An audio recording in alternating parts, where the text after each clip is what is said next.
The simple way to load containers. The technology, like taking a penalty, without the goalie. Reverse up to it. No ramp required. The level adjuster will suffice. Simply is now connected to the container. Tension screws and guide plates, tailor-made for the container hold. Compressed air for the air bellows.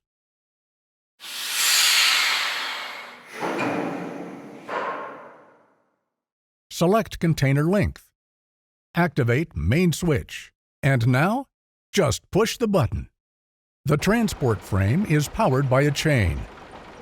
The engine has a nominal voltage of 400 volts and an output of 1.5 kilowatts.